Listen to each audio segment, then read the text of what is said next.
Olá, meu nome é Valéria, sou instrutora de Química no projeto Emancipa Rio, projeto Oeste FATEC do Polo Nova Friburgo, e hoje vamos resolver algumas questões do vestibular CEDESD 2023.1.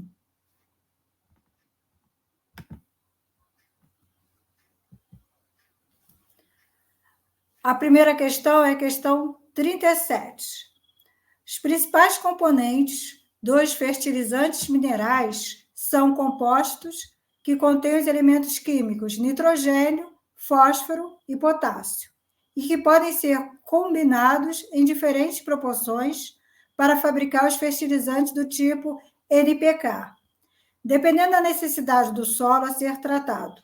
Sobre esses elementos, é correto afirmar que, opção A, o fósforo no composto PCl5 tem hibridização do tipo sp2d2? Opção B. O isótopo de nitrogênio 15 apresenta 7 nêutrons em seu núcleo? Opção C. O nitrogênio é obtido da atmosfera por liquefação e destilação fracionadas? Opção D. O potássio é um metal que possui grande caráter eletronegativo? Vamos começar analisando a opção A. O fósforo no composto PCl5 tem hibridização do tipo sp2d2?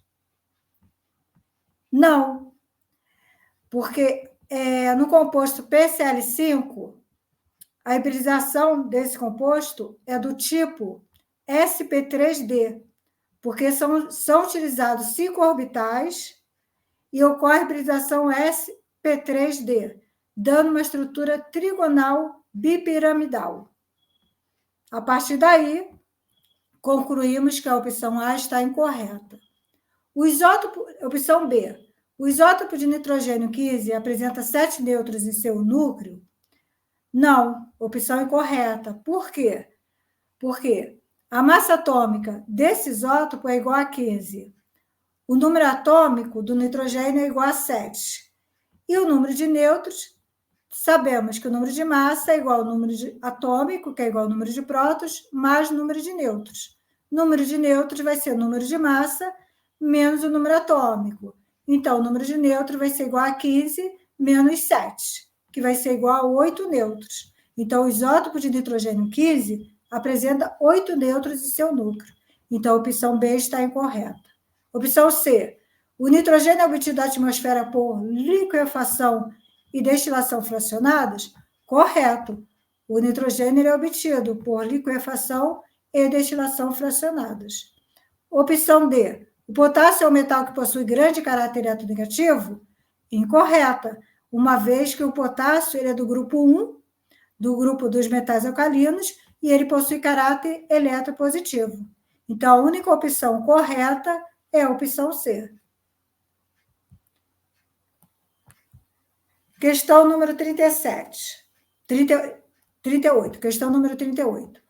O acetaldeído é um dos agentes responsáveis pela ressaca, embora existam também numerosas e complexas contribuições interrelacionadas provenientes das alterações fisiológicas que ocorrem quando o corpo responde a níveis anormalmente altos de etanol e à narcose suave, ao desequilíbrio ácido e à desidratação que ele induz. Quando a quantidade de álcool ingerida é maior que a capacidade de metabolização do aldeído, ocorre uma acumulação dessa substância no organismo, o que pode gerar vermelhidão facial, cefaleia, taquicardia, tontura e náuseas. Está correto que se afirma em opção A, etanol e etanal são isômeros? O que nós sabemos? Sejam considerados isômeros, eles têm que possuir o quê? A mesma fórmula molecular, tá? Então, isômeros são compostos químicos que possuem a mesma fórmula molecular. O etanol, fórmula molecular C2H6O. Etanol, fórmula molecular C2H4O. Isso quer dizer que esses dois compostos possuem fórmula molecular diferentes. Portanto, eles não são isômeros. Opção A, incorreta. Opção B. O nome oficial e UPAC do composto orgânico acetaldeído é etanal? Correto. O nome oficial e UPAC desse composto é etanal. Letra C. Em uma conversão completa, 10 miligramas de etanol produzem 10 miligramas de etanol. Como é que é feita a conversão de etanol em etanol? Através de oxidação, uma reação de oxidação, onde nós temos 1 mol de etanol produzindo 1 mol de etanol mais 1 mol de água. 1 para 1 para 1. Se fosse em relação a mol, seria a quantidade de mol reagida de etanol seria igual à quantidade de mol produzida de etanol. Entretanto, não é em mol, é em massa, em miligrama.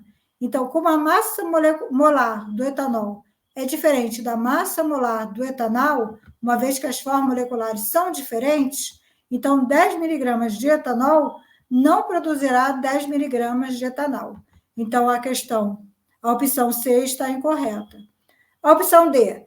A conversão em acetaldeído pode ser uma reação enzimática de oxidação de álcool primário? Correta. A conversão de acetaldeído pode ser através de uma reação enzimática de oxidação de álcool primário. Então, nessa questão, a questão 38 do vestibular C10 de 2023.1, eu não sei se ocorreu, né, foi cancelada essa questão, né? Uma vez que nessa questão nós temos duas opções que estão corretas, a opção B e a opção D.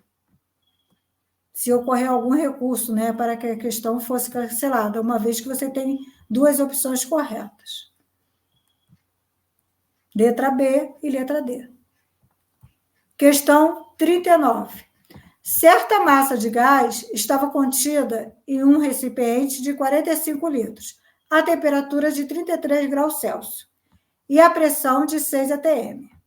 Sabendo que essa massa foi transferida para o reservatório de 90 litros, a pressão de 6 atm, no novo reservatório, qual será a temperatura? O que ocorrerá com a temperatura? Então, temos a opção A temperatura em graus Celsius duplicou o seu valor inicial? Opção B, a temperatura absoluta duplicou o seu valor inicial? Opção C, a temperatura absoluta ficou reduzida a metade do valor inicial? E opção D, a temperatura em graus Celsius ficou reduzida a metade do seu valor inicial? Então, a partir dessas opções, nós já podemos eliminar a opção A, tá? Uma vez que ele fala em relação à temperatura em graus Celsius, e a opção D, uma vez que ele também fala em temperatura em graus Celsius. Uma vez que aqui nós temos o quê? Nós temos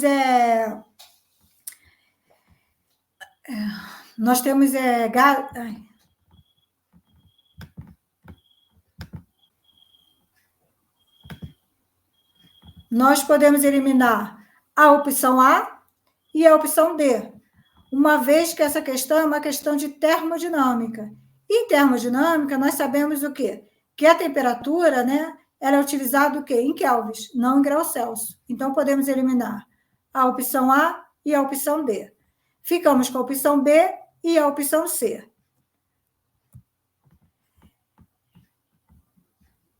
Nesse tipo de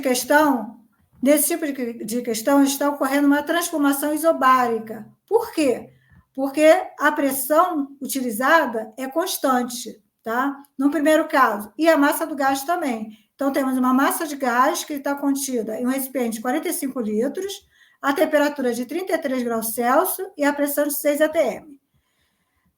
Essa massa foi transferida por um reservatório, que é o dobro do volume, 90 litros, a pressão permaneceu a mesma e ele quer saber o que aconteceu com a temperatura.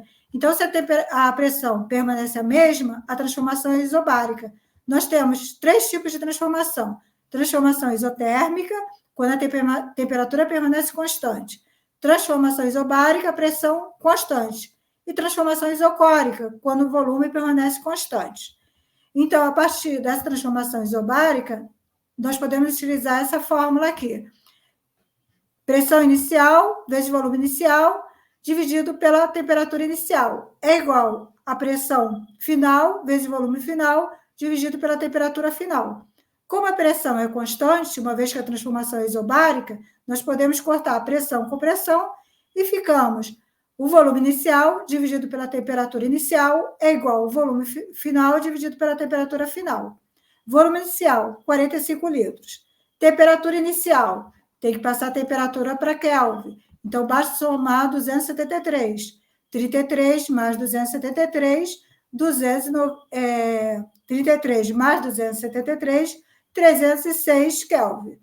Volume final igual a 90 litros. E temperatura final é o que nós queremos. Então, basta fazer o quê?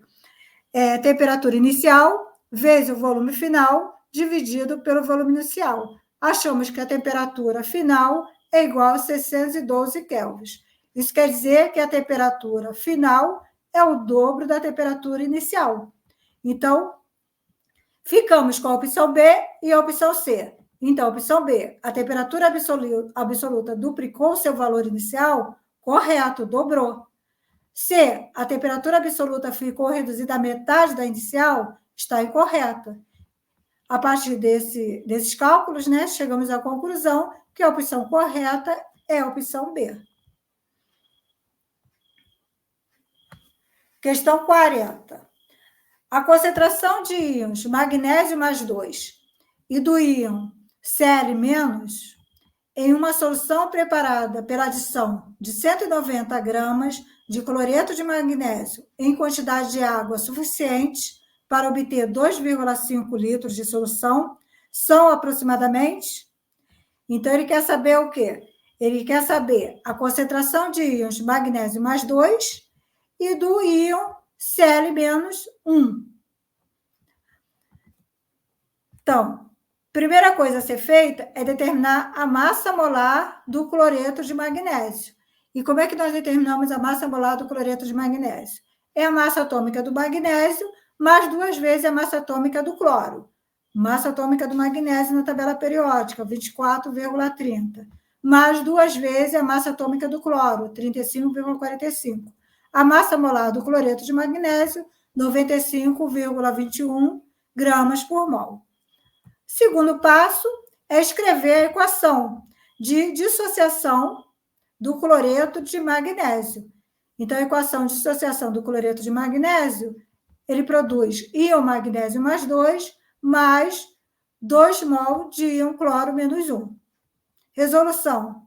Ele quer saber a concentração de íon magnésio mais 2 e a concentração de íon cloro menos 1.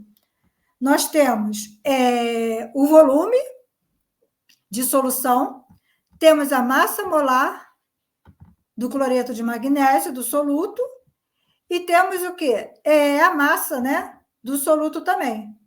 Então, calculando a concentração molar do cloreto de magnésio, dessa solução de cloreto de magnésio em água, concentração molar é a razão entre o número de mol e o volume em litro, onde o número de mol é igual a massa em grama dividido pela massa molar, vezes o volume em litro. Concentração molar. Temos a massa do soluto, que ele deu, 190 gramas do cloreto de magnésio. A massa molar, nós calculamos, 95,21 grama por mol. E o volume em litro, ele deu da solução, 2,5 litros. Fazendo esses cálculos, achamos que a concentração molar dessa solução de cloreto de magnésio é igual a 0,798 molar, aproximadamente 0,8 molar. Pela equação química, né, de dissociação do cloreto de magnésio, vimos que a concentração de íon magnésio vai ser, mais 2 vai ser igual à concentração de cloreto de magnésio. Enquanto a concentração de íon cloreto, íon Cl-1, vai ser o dobro da concentração de cloreto de magnésio. Então, a concentração de íon magnésio mais 2 vai ser aproximadamente 0,80 molar, e a concentração de íon cloreto menos 1, íon cloro menos 1, vai ser igual a 1,6 molar. Então, a opção correta é a letra C. Concentração de íon magnésio mais 2, 0,80 molar. Concentração de íon cloreto, 1,6 molar. Resposta correta, letra C. Vamos agora à questão 41. Considere a seguir as duas reações com seus respectivos ΔH0, quer dizer, variação de entalpia padrão, a 25 graus Celsius, sob pressão de 1 atm. É uma questão de termodinâmica. Então, a primeira reação é uma reação de oxidação do carbono, formando CO2, dióxido de carbono, e liberando quanto de calor, né? ΔH padrão, menos 393,5 kJ por mol. A segunda reação é de oxidação do carbono também, só que agora com a metade da quantidade de gás oxigênio. E formando o quê? Formando o CO, monóxido de carbono. E liberando quanto de calor? Menos 110,5 kJ por mol. Considerando as informações, R, que é a constante dos gases perfeitos, igual a 8,3 Joule por Kelvin elevado a menos 1 por mol elevado a menos 1, o valor da variação da energia interna do sistema para cada uma delas, para cada uma das reações, será respectivamente qual? Então, ele dá 4 opções A, B, C e D. Então, cálculo. Sabemos que existe uma relação matemática entre variação de entalpia e variação da energia interna do sistema, tá? E essa relação é igual ΔH igual ΔE mais P ΔV, onde temos que PV igual a nRT, tá? Que é a equação matemática dos gases perfeitos, gases ideais, substituindo na equação anterior, temos que ΔH é igual a ΔE mais ΔN dos gases, que é a variação no número de mol de gases, vezes R vezes T. Então, para a primeira reação, temos que ΔH é menos 393,5, igual a ΔE, variação da energia interna, mais a variação do número de mol de gases. Temos, ambas as equações já estão balanceadas. Então, temos 1 mol de gás oxigênio produz 1 mol de CO2. Então, a variação do número de mol de gases na primeira reação é igual a 0. Substituindo aqui, nós podemos eliminar esse segundo termo. Então, a partir daí, temos que ΔE é igual a ΔH. ΔE é igual a menos 395,5 kJ por mol. Para a primeira reação. Para a segunda reação, substituindo, tá, na equação matemática, temos que ΔH é menos 110,5, igual a ΔE, mais a variação do número de mol de gases. A equação 2 também já está balanceada, então nós temos meio mol de gás oxigênio produzindo 1 mol de monóxido de carbono, de CO. Então, 1 menos meio é igual a meio. Então, a variação do número de gases é igual a 0,5. R, 8,3 Joule por Kelvin elevado a menos 1 por mol elevado a menos 1. Só que, observando, vimos que os ΔHs das duas reações estão em kJ e o R está em Joule. Então, temos que passar também ambos, né, para a mesma unidade. Então, passando R, né, para kJ, basta dividir por 1000. Vezes a temperatura.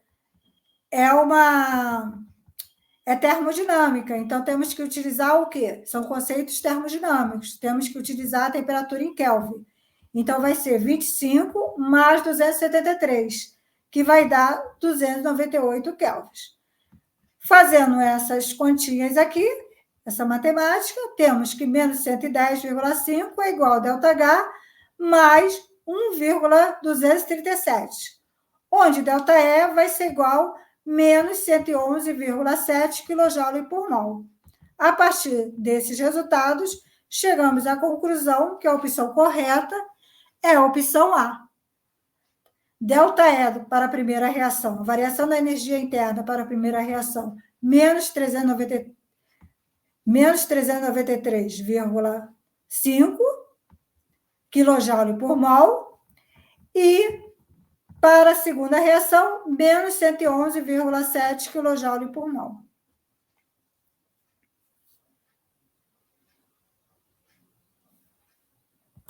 Opção correta é a letra A. Aqui tem um errinho aqui, é menos 393,5, tá? E não menos 395,5, tá? É menos 393,5.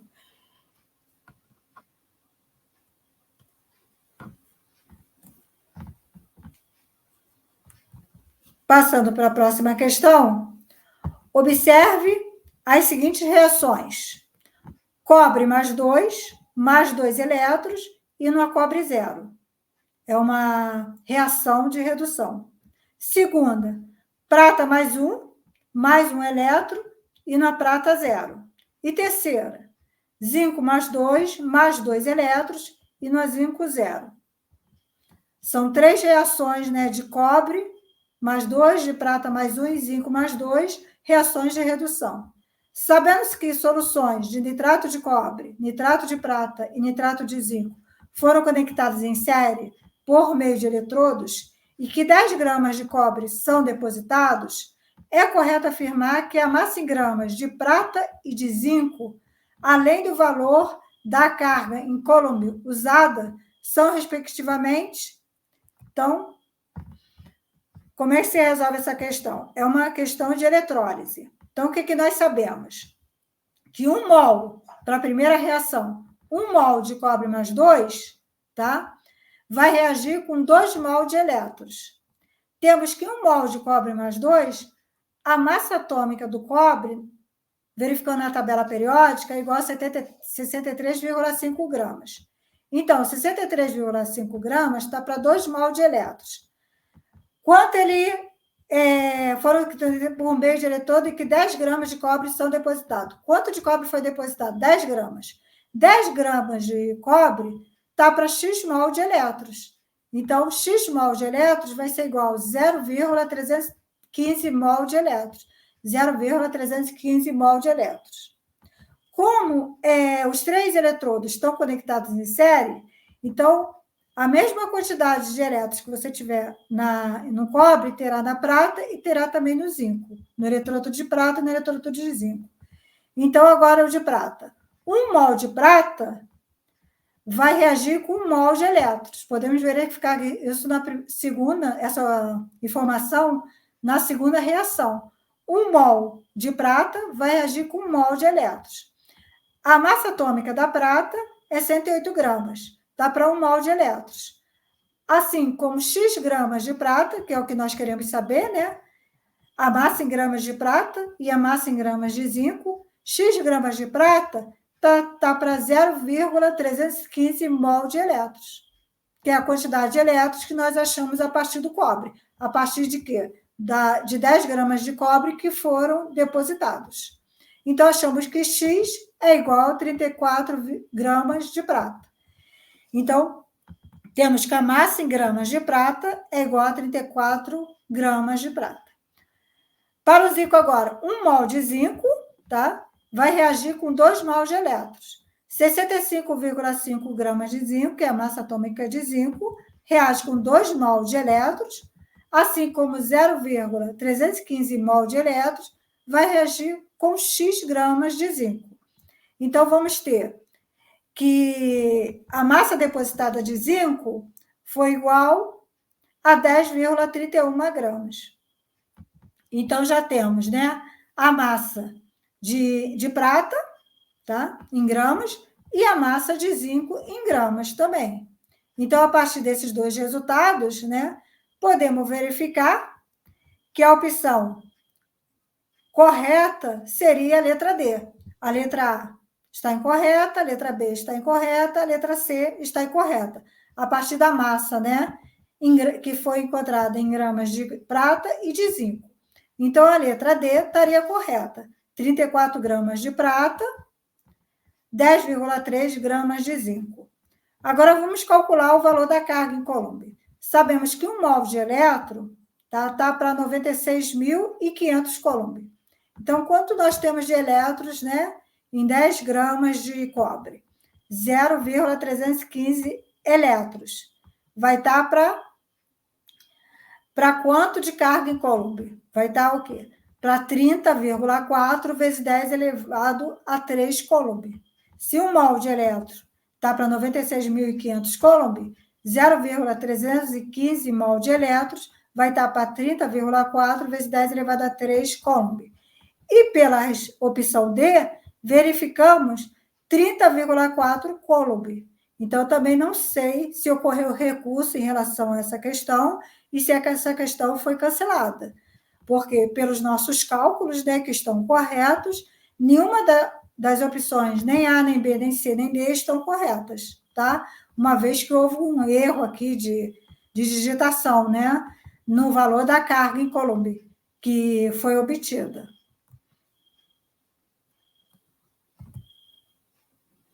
Obrigado e até a próxima. Gostou? Curte, se inscreva no canal e acesse as nossas aulas do projeto.